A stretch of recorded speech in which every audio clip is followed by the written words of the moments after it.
Traffic accidents, of course, are a fact of life, so is dealing with insurance companies. You pay them to protect you. That's the idea.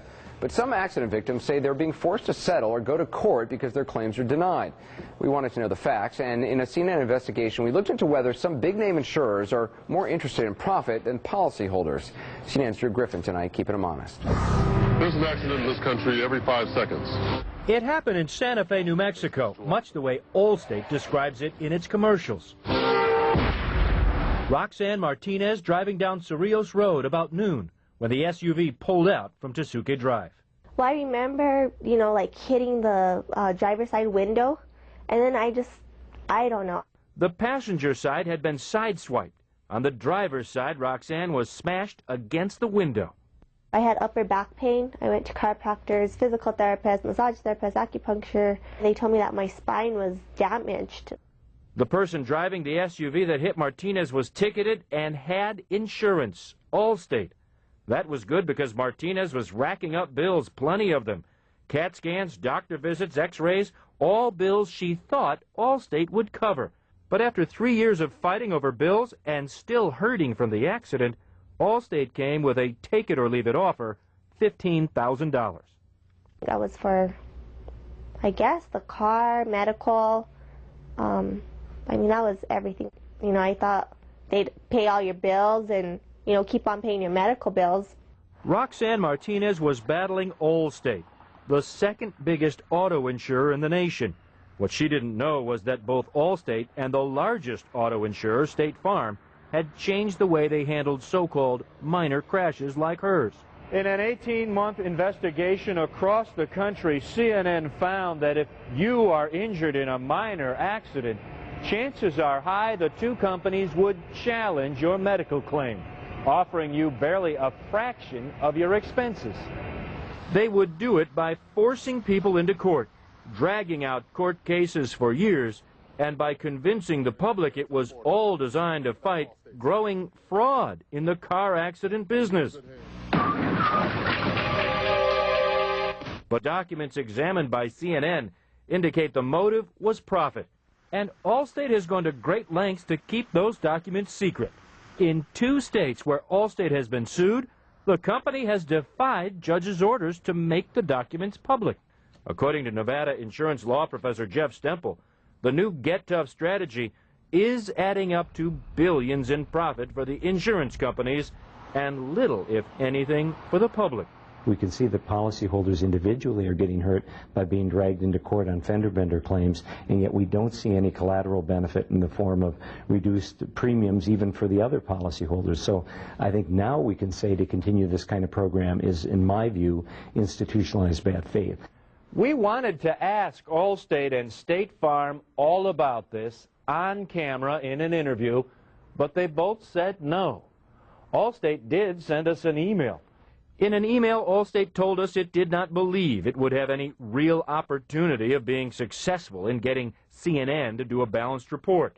State Farm sent an email, too, saying we take customer service seriously and seek to pay what we owe promptly, courteously, and efficiently, and we handle each claim on its own merits.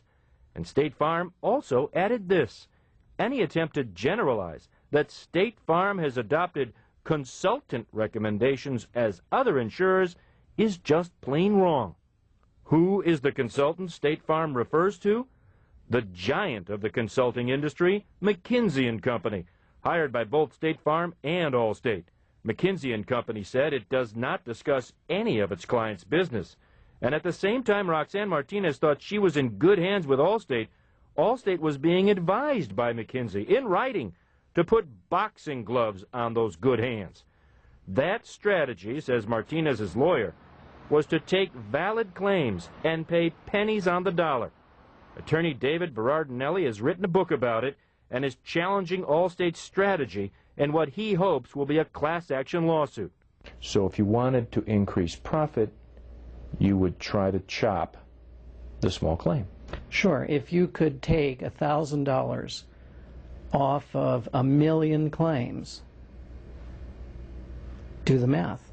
A lot of money. A lot of money. Shannon Kometz was an Allstate claims agent in New Mexico before she became a cop. She says she was trained by Allstate to treat most minor accident victims as frauds and offer them as little as possible. $100, yes. I've offered people $50. They have minimal damage to the back of their vehicle, and they're claiming that they're hurt. Then Kometz got to see the insurance strategy firsthand, from the other side. I turn around and get in a car accident myself. My car has minimal damage, and I can't walk. And I realized, whoa, what am I doing? This is not right.